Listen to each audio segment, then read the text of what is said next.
ನಮಸ್ಕಾರ ವಿದ್ಯಾರ್ಥಿಗಳೇ, ಈಗಾಗಲೇ ನಾವು 10ನೇ ತರಗತಿಯಲ್ಲಿರತಕ್ಕಂತಹ ಯುದ್ಧ ಅಂತಕ್ಕಂಥ ಪಾಠದ ಬಗ್ಗೆ ಅಭ್ಯಾಸ ಮಾಡಿದೀವಿ. ಬನ್ನಿ ಈಗ ಈ ಪಾಠದಲ್ಲಿ ಬರ್ತಕ್ಕಂಥ ಪ್ರಶ್ನೋತ್ತರಗಳನ್ನು ನೋಡ್ತಾ ಹೋಗೋಣ. ಮೋಸ್ಟ್ಲಿ ನಿಮಗೆ ಎಕ್ಸಾಮ್ಗೆ ಯೂಸ್ ಆಗ್ಬೋದು. ಮೊದಲಿಗೆ ಕವಿಕೃತಿ ಪರಿಚಯ. ಹೆಸರು ಸಾರಾ ಅಬೂಬಕ್ಕರ್. ಇವರ ಜನನ ಆಗಿದ್ದು 30 ಜೂನ್ 1936. 30 ಜೂನ್ 1936. ಸ್ಥಳ ಕಾಸರಗೋಡು. ಇವರು ಬರೆದಿರ್ತಕ್ಕಂತಹ ಪ್ರಮುಖ ಕಾದಂಬರಿಗಳು ಅಂತ ಹೇಳಿದ್ರೆ ಚಂದ್ರಗಿರಿಯ ತೀರದಲ್ಲಿ, ಸಹನ, ಕದನ ವಿರಾಮ, ವಜ್ರಗಳು, ಸುಳಿಯಲ್ಲಿ ಸಿಕ್ಕವರು, ತಳವಡೆದ ದೋಣಿಯಲ್ಲಿ. ಪ್ರಮುಖವಾಗಿರ್ತಕ್ಕಂತಹ ಕಥಾ ಸಂಕಲನಗಳು ಅಂತ ಹೇಳಿದ್ರೆ ಚಪ್ಪಲಿಗಳು, ಖೆಡ್ಡ, ಅರ್ಧರಾತ್ರಿಯಲ್ಲಿ ಹುಟ್ಟಿದ ಕೂಸು, ಪಯಣ. ಇವರಿಗೆ ಬಂದಿರತಕ್ಕಂತಹ ಪ್ರಮುಖ ಪ್ರಶಸ್ತಿ ನೃಪತುಂಗ ಪ್ರಶಸ್ತಿ. ಪ್ರಸ್ತುತ ಯುದ್ಧ ಪಾಠವನ್ನು ಚಪ್ಪಲಿಗಳು ಎಂಬ ಕಥಾ ಸಂಕಲನದಿಂದ ಆರಿಸಿಕೊಳ್ಳಲಾಗಿದೆ. ಯಾವುದರಿಂದ? ಚಪ್ಪಲಿಗಳು ಅಂತಕ್ಕಂತಹ ಕಥಾ ಸಂಕಲನದಿಂದ ಆರಿಸಿಕೊಳ್ಳಲಾಗಿದೆ. ಮೊದಲಿಗೆ ಕೊಟ್ಟಿರುವ ಪ್ರಶ್ನೆಗಳಿಗೆ ಒಂದು ವಾಕ್ಯದಲ್ಲಿ ಉತ್ತರಿಸಿ. ಮೊದಲನೇ ಪ್ರಶ್ನೆ, ರಾಹಿಲನು ಯಾರು? ರಾಹಿಲ ಒಬ್ಬ ವೈದ್ಯ ಸೈನಿಕ. ಪ್ರಶ್ನೆ 2, ರಾಹಿಲನು ತುರ್ತು ಪರಿಸ್ಥಿತಿ ನಿರ್ವಹಣೆಗೆ ಭದ್ರವಾಗಿ ಹಿಡಿದುಕೊಂಡಿದ್ದೇನು? ಉತ್ತರ, ರಾಹಿಲನು ತುರ್ತು ಪರಿಸ್ಥಿತಿ ನಿರ್ವಹಣೆಗೆ ಔಷಧ ಹಾಗೂ ತುರ್ತು ಚಿಕಿತ್ಸಾ ಸಾಮಗ್ರಿಗಳ ಪೆಟ್ಟಿಗೆಯನ್ನು ಭದ್ರವಾಗಿ ಹಿಡಿದುಕೊಂಡಿದ್ದನು. ಪ್ರಶ್ನೆ 3, ಗಡಿ ಪ್ರದೇಶಗಳಲ್ಲಿ ಬ್ಲಾಕ್ಔಟ್ ನಿಯಮವನ್ನು ಏತಕ್ಕಾಗಿ ಪಾಲಿಸಲಾಗುತ್ತದೆ? ಉತ್ತರ, ಗಡಿ ಪ್ರದೇಶಗಳಲ್ಲಿ ಶತ್ರು ಸೈನಿಕರ ವಿಮಾನ ದಾಳಿಯಿಂದ ರಕ್ಷಿಸಿಕೊಳ್ಳಲು ಬ್ಲಾಕ್ಔಟ್ ನಿಯಮವನ್ನು ಪಾಲಿಸಲಾಗುತ್ತದೆ. ಪ್ರಶ್ನೆ 4, ರಾಹಿಲನು ಮುದುಕಿಯ ಎದುರಿಗೆ ನುಡಿದ ಗಂಭೀರವಾದ ಮಾತು ಯಾವುದು? ಉತ್ತರ, ರಾಹಿಲನು ಮುದುಕಿಯ ಎದುರಿಗೆ ನಾನು ಯುದ್ಧ ಮಾಡುವ ಮೂರ್ಖರ ಕಡೆಯವನಲ್ಲ, ಸಂಕಷ್ಟಕ್ಕೀಡಾದ ಮನುಷ್ಯರ ಕಡೆಯವನು ಎಂದು ಗಂಭೀರವಾಗಿ ನುಡಿದನು. ಪ್ರಶ್ನೆ 5, ಯುದ್ಧದ ಬಗೆಗೆ ಮುದುಕಿಯು ಏನೆಂದು ಗೊಣಗಿಕೊಂಡು ಬಾಗಿಲು ತೆಗೆದಳು? ಉತ್ತರ, ಯುದ್ಧದ ಬಗೆಗೆ ಮುದುಕಿಯು ಗಾಯ ಎಲ್ಲರಿಗೂ ದೇಹಕ್ಕೂ ಮನಸ್ಸಿಗೂ ಗಾಯ ಮಾಡುವುದೇ ಯುದ್ಧದ ಪರಿತಾನೆ ಎಂದು ಗೊಣಗಿಕೊಂಡು ಬಾಗಿಲು ತೆಗೆದಳು. ಇನ್ನು ಕೊಟ್ಟಿರುವ ಪ್ರಶ್ನೆಗಳಿಗೆ 3-4 ವಾಕ್ಯಗಳಲ್ಲಿ ಉತ್ತರಿಸಿ. ಪ್ರಶ್ನೆ 1, ಮೊದಲನೇದು, ಡಾಕ್ಟರ್ಗೆ ವಿಮಾನದ ಪೈಲಟ್ ಏನು ಹೇಳಿದನು? ಉತ್ತರ, ವಿಮಾನವು ಸಮುದ್ರದ ಮೇಲೆ ಹಾರಾಟ ನಡೆಸುತ್ತಿರುವಾಗ ಗುಡುಗು ಮಿಂಚಿನಿಂದ ಕೂಡಿದ ಮಳೆ ಸುರಿಯುತ್ತಿತ್ತು.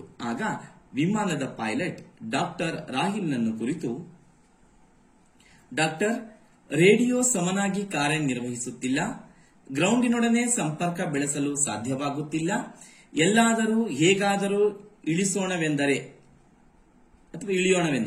ಈ ಕತ್ತಲೆಯಲ್ಲಿ ಏನೂ ಕಾಣಿಸ್ತಾ ಇಲ್ಲವಲ್ಲ ಎಂದು ಹೇಳಿದನು. ಪ್ರಶ್ನೆ 2, ಮಹಿಳೆಯ ಆರ್ತನಾದ ಕೇಳಿ ರಾಹಿಲ್ನ ಮನದಲ್ಲಿ ಮೂಡಿದ ಪ್ರಶ್ನೆಗಳಾವುವು? ಉತ್ತರ, ಮಳೆಯ ಶಬ್ದವನ್ನು ಭೇದಿಸಿ ರಾಹಿಲ್ನ ಕಿವಿಯೊಳಗೆ ನುಗ್ಗಿದ ಮಹಿಳೆಯ ಆರ್ತನಾದ ಕೇಳಿ ಆತನು ಬೆಚ್ಚಿದನು. ಅಲ್ಲದೆ ರಾಹಿಲಿನ ಮನಸ್ಸಿನಲ್ಲಿ ಆ ಮಹಿಳೆ ಯಾವ ರೀತಿಯ ಅಪಾಯದಲ್ಲಿ ಸಿಲುಕಿದ್ದಾಳೆ? ಆ ಮನೆಯೊಳಗೆ ಏನು ಸಂಭವಿಸುತ್ತಿದೆ? ಅಲ್ಲಿ ಯಾವ ರೀತಿಯ ಕ್ರೌರ್ಯ ನಡೆಯುತ್ತಿದೆ? ತಾನೀಗ ಈ ಕದವನ್ನು ತಟ್ಟಿದರೆ ಪರಿಣಾಮವೇನಾಗಬಹುದು ಎಂಬ ಪ್ರಶ್ನೆಗಳು ಮೂಡಿದವು. ಪ್ರಶ್ನೆ 3, ಮುದುಕಿಯು ರಾಹಿಲ್ನ ಬಳಿ ಯುದ್ಧದ ಬಗ್ಗೆ ತಿರಸ್ಕಾರದಿಂದ ನುಡಿದ ಮಾತುಗಳೇನು? ಉತ್ತರ, ಮುದುಕಿಯು ರಾಹಿಲ್ನನ್ನು ಕುರಿತು, ನಮಗೆ ಜಮೀನು ಆಸ್ತಿ ಸಾಕಾಗುವಷ್ಟಿದ್ದರೂ ಯುದ್ಧಗಳಿಂದಾಗಿ ಜೀವನದಲ್ಲಿ ನೆಮ್ಮದಿ ಇಲ್ಲದಂತಾಗಿದೆ. ಧರ್ಮದ ಹೆಸರಿನಲ್ಲಿ ಯುದ್ಧಗಳು ನಡೆಯುತ್ತಿರುವುದರಿಂದ ಅದು ಸಾವಿರಾರು ಜನರ ಪ್ರಾಣವನ್ನು ಬಲಿ ತೆಗೆದುಕೊಳ್ಳುತ್ತಿದೆ. ಅಲ್ಲದೆ ಯುದ್ಧಕ್ಕೆ ನಮ್ಮ ಮನೆಯ ಮಕ್ಕಳನ್ನೂ ಕರೆದೊಯ್ಯುತ್ತಾರೆಂದು ಮುದುಕಿ ಯುದ್ಧವನ್ನು ಶಪಿಸುತ್ತಾ ಅದರ ಬಗ್ಗೆ ತಿರಸ್ಕಾರದ ಮಾತುಗಳನ್ನಾಡಿದಳು. ಪ್ರಶ್ನೆ 4, ನಿರ್ಜೀವವಾಗಿರುವ ಮಗುವನ್ನು ನೋಡಿ ಮುದುಕಿ ನಿರಾಶೆಯಿಂದ ಹೇಳಿದ್ದೇನು? ಉತ್ತರ, ನಿರ್ಜೀವವಾದ ಮಗುವನ್ನು ನೋಡಿ ಮುದುಕಿಯು, ಈ ಯುದ್ಧವು ನಡೆಯದೇ ಹೋಗಿದ್ದರೆ ಹೇಗಾದರೂ ಮಾಡಿ ಮಗುವನ್ನು ಬದುಕಿಸಿಕೊಳ್ಳಬಹುದಾಗಿತ್ತು. ಈ ಯುದ್ಧವು ನನ್ನ ಮೊಮ್ಮಗುವನ್ನು ಬಲಿ ತೆಗೆದುಕೊಂಡಿತು. ಇಷ್ಟು ವರ್ಷಗಳಿಂದ ಹಂಬಲಿಸಿ ಹುಟ್ಟಿದ ಮಗು ಕೊನೆಗೂ ದಕ್ಕಲಿಲ್ಲ. ಯಾರಿಗಾಗಿ, ಏತಕ್ಕಾಗಿ ಈ ಯುದ್ಧ? ದೇವರೇ, ಈ ಮನುಷ್ಯರಿಗೆ ಎಂತಹ ಬುದ್ಧಿ ಕೊಟ್ಟೆ ಎಂದು ನಿರಾಶೆಯಿಂದ ಎದೆ ಬಡಿದುಕೊಳ್ಳುತ್ತಾ ಈ ಮಾತುಗಳನ್ನು ಹೇಳಿದಳು. ಕೊಟ್ಟಿರುವ ಪ್ರಶ್ನೆಗಳಿಗೆ 8-10 ವಾಕ್ಯಗಳಲ್ಲಿ ಉತ್ತರಿಸಿ. ಬಹಳ ಮುಖ್ಯವಾಗಿರ್ತಕ್ಕಂಥ ಪ್ರಶ್ನೆಗಳು. ಸಾಮಾನ್ಯವಾಗಿ ಈ 10 ವಾಕ್ಯದ ಪ್ರಶ್ನೆಗಳನ್ನು ಓದ್ಕೊಂಡ್ಬಿಟ್ರೆ 2-3 ವಾಕ್ಯದ ಪ್ರಶ್ನೆಗಳನ್ನು ಕೊಡ್ಲಿ, ಸಂದರ್ಭ ಕೊಡ್ಲಿ, ನೀವು ಆನ್ಸರ್ ಮಾಡಬಹುದು. ಅದಕ್ಕೆ ಬಹಳ ಪ್ರಮುಖವಾಗಿ 8-10 ವಾಕ್ಯದ ಪ್ರಶ್ನೆಗಳಿಗೆ ಮೊದಲು ಉತ್ತರವನ್ನ ನೀವು ಕಲ್ತ್ಕೊಂಡ್ಬಿಡ್ಬೇಕು. ಮೊದಲನೇ ಪ್ರಶ್ನೆ, ಮುದುಕಿಯು ತನ್ನ ಮಗನು ಯುದ್ಧಕ್ಕೆ ಹೋದ ಸಂದರ್ಭವನ್ನು ಹೇಗೆ ವಿವರಿಸಿದರು? ಉತ್ತರ, ಲೇಖಕಿ ಸಾರಾ ಅಬೂಬಕರ್ ಅವರು ರಚಿಸಿರುವ ಯುದ್ಧ ಎಂಬ ಪಾಠದಲ್ಲಿ ಮುದುಕಿಯು ತನ್ನ ಮಗನು ಯುದ್ಧಕ್ಕೆ ಹೋದ ಸಂದರ್ಭವನ್ನು ಮನ ಕಲಕುವಂತೆ ವಿವರಿಸಿದ್ದಾಳೆ. ರಾಹಿಲ್ ಮುದುಕಿಯನ್ನು ಮಾತನಾಡಿಸುತ್ತಾ, ಈಗ ನಿಮ್ಮ ಮಗ ಎಲ್ಲಿದ್ದಾನೆ ಎಂದು ಕೇಳಿದಾಗ ಮುದುಕಿಯು, ಅವನು ಯುದ್ಧಕ್ಕೆ ಹೋಗಿದ್ದಾನೆ. ಎದೆ ತುಂಬಿ ಬೂದಿ ಮುಚ್ಚಿದ ಕೆಂಡದಂತೆ ದುಃಖ ಅಡಗಿದೆ. ಏಕೆಂದರೆ ನನ್ನ ಮಗ ಚಿಕ್ಕವನಿದ್ದಾಗಲೇ ಅವನ ತಂದೆ ಯುದ್ಧಕ್ಕೆ ಹೋದರು. ಆದರೆ ಅವರು ಹಿಂದಿರುಗಿ ಬರಲಿಲ್ಲ. ಎದೆಯಲ್ಲಿ ಆ ನೋವಿನ ಗಾಯ ಇಂದಿಗೂ ಇದೆ. ಜೀವನದಲ್ಲಿ ಇಷ್ಟೆಲ್ಲ ಕಷ್ಟಗಳು ಎದುರಾದರೂ ಎಲ್ಲ ದುಃಖಗಳನ್ನು ನುಂಗಿಕೊಂಡು ನನ್ನ ಮಗನನ್ನು ಸಾಕಿ ಸಲುಹಿದೆನು. ಅವನಿಗೆ ಮದುವೆಯನ್ನೂ ಮಾಡಿದೆ. 5-6 ವರ್ಷಗಳ ಬಳಿಕ ಸೊಸೆ ಗರ್ಭಿಣಿಯಾದಳು. ಮನೆಯಲ್ಲೊಂದು ಪುಟ್ಟ ಮಗುವಿನ ಅಳು ಕೇಳಲೆಂದು ಮಗ ತುದಿಗಾಲಲ್ಲಿ ನಿಂತು ಕಾಯುತ್ತಿದ್ದನು. ಅಷ್ಟರಲ್ಲಿ ಯುದ್ಧ ಬಂದು ಮಗುವನ್ನು ಬಲಿ ತೆಗೆದುಕೊಂಡಿತು. ಆದರೆ ಅವನೊಮ್ಮೆ ಹಿಂದಿರುಗಿ ಬಂದಿದ್ದರೆ ಸಾಕಾಗಿತ್ತು. ಮಗು ಸತ್ತ ವಿಷಯ ಅವನಿಗೆ ತಿಳಿದರೆ ಅದೆಷ್ಟು ಸಂಕಟ ಪಡುತ್ತಾನೋ ಗೊತ್ತಿಲ್ಲ. ಧರ್ಮದ ವಿಷಯವಾಗಿ ಯುದ್ಧಗಳು ನಡೆದು ಸಾವಿರಾರು ಜನರ ಪ್ರಾಣವನ್ನು ಬಲಿ ತೆಗೆದುಕೊಳ್ಳುತ್ತದೆ ಎಂದು ಮುದುಕಿಯು ತನ್ನ ಮಗನನ್ನು ನೆನೆಯುತ್ತಾ ಆತನು ಯುದ್ಧಕ್ಕೆ ಹೋದ ಸಂದರ್ಭವನ್ನು ರಾಹಿಲನಿಗೆ ವಿವರಿಸಿದಳು. ಪ್ರಶ್ನೆ ಎರಡನೇದು, ರಾಹಿಲನು ಮುದುಕಿಯ ಕುಟುಂಬಕ್ಕೂ ಮುದುಕಿಯು ರಾಹಿಲನಿಗೂ ಮಾಡಿದ ಸಹಾಯವನ್ನು ಸಂಕ್ಷಿಪ್ತವಾಗಿ ವಿವರಿಸಿ. ಇದನ್ನು 2 ಪ್ಯಾರದಲ್ಲಿ ಬರೀಬೇಕು. ನಾನು ಬರೀತಕ್ಕಂಥ ಪ್ರಯತ್ನವನ್ನು ಮಾಡಿದ್ದೀನಿ.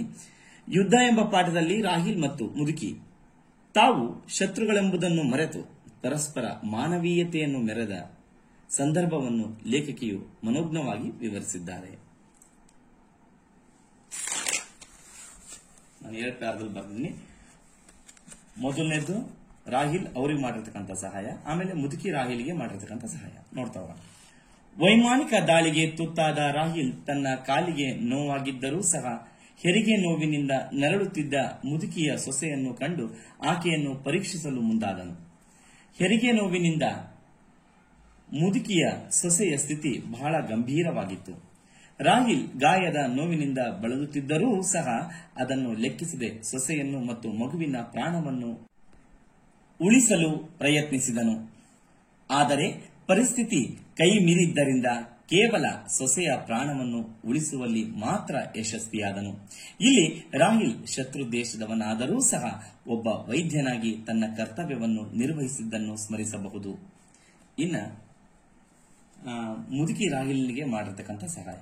ರಾಹಿಲ್ ಕಾಲು ನೋವಿನಿಂದ ಬಳಲುತ್ತಿದ್ದನ್ನು ಕಂಡ ಮುದುಕಿಯು ಆತನಿಗೆ ತನ್ನ ಮನೆಯೊಳಗೆ ಆಸರೆ ನೀಡಿದಳು. ಆತನ ಕಾಲಿನ ಆರೈಕೆಗಾಗಿ ಹಲಗೆಯ ತುಂಡುಗಳನ್ನು ನೀಡಿದಳು. ಅಲ್ಲದೆ ಆತನ ಬಟ್ಟೆ ಹಸಿಯಾಗಿದ್ದರಿಂದ ತನ್ನ ಮಗನ ಬಟ್ಟೆಗಳನ್ನು ಕೊಟ್ಟು ರಾಹಿಲ್ನನ್ನು ತನ್ನ ಮಗನಂತೆಯೇ ಕಂಡಳು. ಸೈನಿಕರು ರಾಹಿಲ್ನನ್ನು ಹುಡುಕಿಕೊಂಡು ಬಂದಾಗ ಮುದುಕಿಯು ಆತನನ್ನು ತನ್ನ ಸೊಸೆ ಮಲಗಿದ್ದ ಮಂಚದಡಿಯಲ್ಲಿರಲು ಹೇಳಿದಳು. ನಿರ್ಜೀವ ಶಿಶುವನ್ನು ಬಾಗಿಲ ಬಳಿ ಮಲಗಿಸಿ ತನಗಾದ ನೋವನ್ನು ತೋಡಿಕೊಂಡು ಅಳುತ್ತಾ ಕುಳಿತಳು. ಆ ಹೃದಯ ಕಲಕುವ ದೃಶ್ಯವನ್ನು ಕಂಡ ಸೈನಿಕರು ಅಲ್ಲಿಂದ ಹೊರಟು ಹೋದರು. ಹೀಗೆ ಮುದುಕಿಯು ಶತ್ರುತ್ವವನ್ನು ಮರೆತು ಸೈನಿಕರಿಂದ ರಾಹಿಲಿನ ಜೀವವನ್ನು ಉಳಿಸಿದಳು ಅಂತಕ್ಕಂಥದ್ದು. ಇನ್ನು ಪ್ರಶ್ನೆ 3ನೇದು, ಯುದ್ಧದಿಂದ ಆಗುವ ಅನಾಹುತಗಳ ಬಗ್ಗೆ ನಿಮ್ಮ ಅಭಿಪ್ರಾಯವನ್ನು ತಿಳಿಸಿ. ವಿದ್ಯಾರ್ಥಿಗಳು, ಇದು ಬಹಳ ಮುಖ್ಯವಾಗಿರ್ತಕ್ಕಂಥ ಪ್ರಶ್ನೆ. ಇಂಥದೇ ಕೊಡ್ತಕ್ಕಂತಹ ಒಂದು ಚಾನ್ಸಸ್ ಬಹಳ ಇರುತ್ತೆ. ನೋಡ್ತಾ ಹೋಗಿ. ಹೀಗೆ ಬರೀಬೇಕಂತ ಏನಿಲ್ಲ, ನಿಮ್ಗೆ ಇದು ಹೆಲ್ಪ್ ಆಗ್ಬೋದು ಅಷ್ಟೇ. ಬದಲಾವಣೆ ಮಾಡ್ಕೋಬಹುದು ಉತ್ತರದಲ್ಲಿ. ಉತ್ತರ, ಭಾರತದಲ್ಲಿ ಪುರಾಣ ಕಾಲದಿಂದಲೂ ಅಂದರೆ ರಾಮಾಯಣ ಮಹಾಭಾರತದಲ್ಲಿಯೂ ಯುದ್ಧಗಳು ನಡೆದಿವೆ. ಇಂದಿಗೂ ಸಹ ಅನೇಕ ದೇಶಗಳ ನಡುವೆ ಯುದ್ಧಗಳು ನಡೆಯುತ್ತಲೇ ಇವೆ. ಇತಿಹಾಸದ ಪುಟಗಳ ತುಂಬ ನಾವು ಯುದ್ಧವನ್ನೇ ಕಾಣುತ್ತೇವೆ. ಹಾಗಾಗಿ ಇತಿಹಾಸವೆಂದರೆ ಯುದ್ಧ ಎಂಬುದಂತಾಗಿದೆ ಅಥವಾ ಎಂಬಂತಾಗಿದೆ. ಸಾಮ್ರಾಜ್ಯ ವಿಸ್ತರಣೆ, ಲೋಭ, ಶಕ್ತಿಯ ಪ್ರದರ್ಶನ, ದ್ವೇಷ ಹೀಗೆ ಮುಂತಾದವುಗಳು ಯುದ್ಧಕ್ಕೆ ಕಾರಣವಾಗುತ್ತವೆ. ಯುದ್ಧಗಳು ಎಲ್ಲರಲ್ಲೂ ಭಯವನ್ನುಂಟು ಮಾಡುವುದಷ್ಟೇ ಅಲ್ಲದೆ ಎಲ್ಲರ ಶಾಂತಿ ನೆಮ್ಮದಿಯನ್ನು ಕಸಿದುಕೊಳ್ಳುತ್ತವೆ. ಯುದ್ಧದಿಂದಾಗಿ ಸಾವಿರಾರು ಜನರು ತಮ್ಮ ಪ್ರಾಣವನ್ನು ಕಳೆದುಕೊಳ್ಳುತ್ತಾರೆ. ಯುದ್ಧಗಳು ದೇಹಕ್ಕೂ ಮತ್ತು ಮನಸ್ಸಿಗೂ ಸಹಿಸಲಾಗದಷ್ಟು ನೋವನ್ನುಂಟು ಮಾಡುತ್ತವೆ. ಜೀವಹಾನಿಯ ಜೊತೆಗೆ ಆಸ್ತಿ ಪಾಸ್ತಿಗಳು ನಾಶವಾಗುತ್ತವೆ. ದೇಶದ ಸಂಪತ್ತು ಹಾಳಾಗುವುದಲ್ಲದೆ ಯುದ್ಧದಿಂದಾಗಿ ದೇಶಗಳು ಆರ್ಥಿಕವಾಗಿ ನಷ್ಟ ಅನುಭವಿಸಬೇಕಾಗುತ್ತದೆ. ಯುದ್ಧದಿಂದಾಗಿ ಸಾವು ನೋವುಗಳು ಹೆಚ್ಚಾಗಿ ಜನರ ಜೀವನ ಅಸ್ತವ್ಯಸ್ತವಾಗುತ್ತದೆ. ಯುದ್ಧದಿಂದಾಗಿ ಪರಿಸರದಲ್ಲಿ ವಿಷ ಅನಿಲ ಹೆಚ್ಚಾಗಿ ಪರಿಸರದಲ್ಲಿ ವಾಸಿಸುವ ಜೀವಿಗಳ ಸಾವಿಗೆ ಕಾರಣವಾಗುತ್ತದೆ. ಜಪಾನಿನ ಹಿರೋಶಿಮಾ ಮತ್ತು ನಾಗಾಸಾಕಿಯ ಮೇಲೆ ನಡೆದ ಅಣುಬಾಂಬ್ ಪ್ರಯೋಗವು ಇಂದಿಗೂ ಸಹ ಅಲ್ಲಿಯ ಜನಜೀವನದ ಮೇಲೆ ಅನೇಕ ದುಷ್ಪರಿಣಾಮಗಳನ್ನು ಬೀರುತ್ತಿದೆ. ಪ್ರಸ್ತುತ ಪಾಠದಲ್ಲಿ ಯುದ್ಧಕ್ಕೆ ಹೋಗಿದ್ದ ಮುದುಕಿಯ ಗಂಡ ಹಿಂದಿರುಗಿ ಬರದೆ ಸಾವನ್ನಪ್ಪಿದನು. ಗರ್ಭಿಣಿಯಾಗಿದ್ದ ಮುದುಕಿಯ ಸೊಸೆಯನ್ನು ಸರಿಯಾದ ಸಮಯಕ್ಕೆ ಆಸ್ಪತ್ರೆಗೆ ಕರೆದೊಯ್ಯಲಾಗದೆ ಮೊಮ್ಮಗುವನ್ನು ಕಳೆದುಕೊಳ್ಳಬೇಕಾಯಿತು.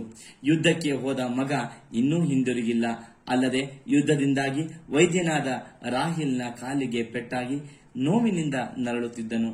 ಹೀಗೆ ಯುದ್ಧದಿಂದ ಅನೇಕ ಅನಾಹುತಗಳು ನಡೆಯುತ್ತವೆ. ಬನ್ನಿ ಸಂದರ್ಭ ನೋಡ್ತಾ ಹೋಗೋಣ. ಮೊದಲನೇ ಸಂದರ್ಭ ಸಹಿತ ಸ್ವಾರಸ್ಯವನ್ನು ವಿವರಿಸುತ್ತಿದೆ. ಮೊದಲನೇದು, ದಯವಿಟ್ಟು ಬಾಗಿಲು ತೆಗೆಯಿರಿ, ನಾನು ಗಾಯಗೊಂಡಿದ್ದೇನೆ. ಈ ವಾಕ್ಯವನ್ನು ಸಾರಾ ಅಬೂಬಕರ್ ಅವರು ರಚಿಸಿರುವ ಚಪ್ಪಲಿಗಳು ಕಥಾ ಸಂಕಲನ ಆಧಾರಿತವಾದ ಯುದ್ಧ ಎಂಬ ಪಾಠದಿಂದ ಆರಿಸಿಕೊಳ್ಳಲಾಗಿದೆ. ಈ ಮಾತನ್ನು ರಾಹಿಲ್ ಮುದುಕಿಯನ್ನು ಕುರಿತು ತನ್ನ ಕಾಲಿಗಾದ ಗಾಯದ ನೋವನ್ನು ವ್ಯಕ್ತಪಡಿಸುತ್ತಾ ಹೇಳಿದನು. ಸಂದರ್ಭ: ಶತ್ರುಗಳ ವೈಮಾನಿಕ ದಾಳಿಯಿಂದಾಗಿ ವಿಮಾನವು ಸಮುದ್ರದಲ್ಲಿ ಬಿದ್ದಿತು. ಅದರಲ್ಲಿದ್ದ ರಾಹಿಲ್ ಎಂಬ ವೈದ್ಯನ ಕಾಲಿಗೆ ತೀವ್ರ ಪೆಟ್ಟಾಗಿದ್ದರೂ ಅವನು ಕಷ್ಟಪಟ್ಟು ಈಜಿ ದಡ ಸೇರಿದನು. ಆಗ ಆತನ ಸಮೀಪದಲ್ಲಿ ಮಿಂಚೊಂದು ಮಿಂಚಿದಾಗ ಸಾಮಾನ್ಯವಾದ ಒಂಟಿ ಮನೆ ಕಾಣಿಸಿತು. ಆ ಮನೆಯ ಆಶ್ರಯವನ್ನು ಬಯಸಿ ರಾಹಿಲನು ಮನೆಯ ಸಮೀಪಕ್ಕೆ ತೆವಳುತ್ತಾ ಬಂದು ಬಾಗಿಲು ಬೆಳೆದು ಈ ಮೇನಂತೆ ಹೇಳಿದನು. ಸ್ವಾರಸ್ಯ: ರಾಹಿಲ್ ತನ್ನ ಕಾಲು ನೋವಿನ ಆರೈಕೆಗಾಗಿ ಆ ಮನೆಯವರಲ್ಲಿ ಬೇಡಿಕೊಂಡ ದಯನೀಯ ಪರಿಸ್ಥಿತಿ ಈ ವಾಕ್ಯದ ಸ್ವಾರಸ್ಯವಾಗಿದೆ. ಎರಡನೇದು, ನಾನಾಕೆಯನ್ನು ಪರೀಕ್ಷಿಸುವೆ, ನೀವು ಬಿಸಿನೀರು ಸಿದ್ಧಪಡಿಸಿ.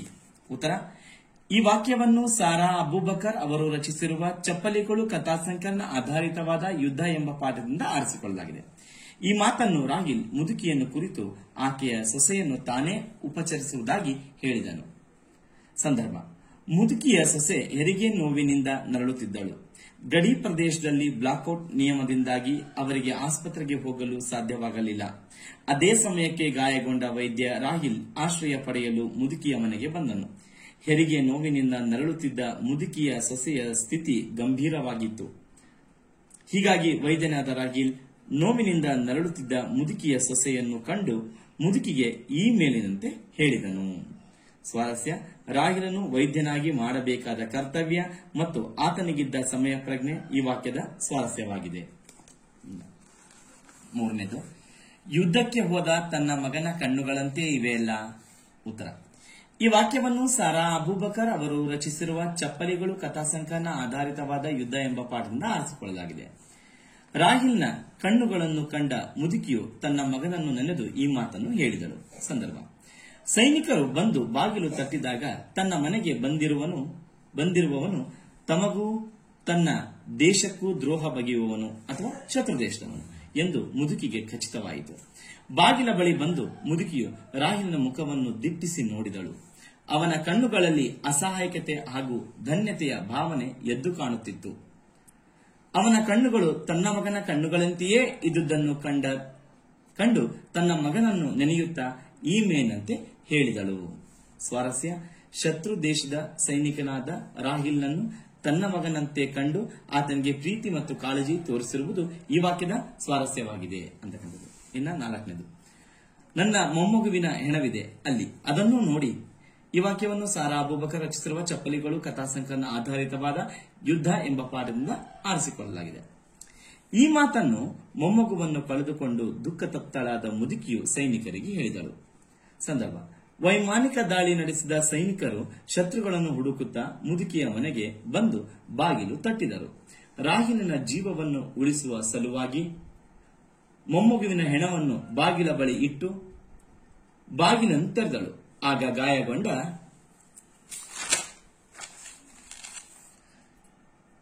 ಶತ್ರುಗಳು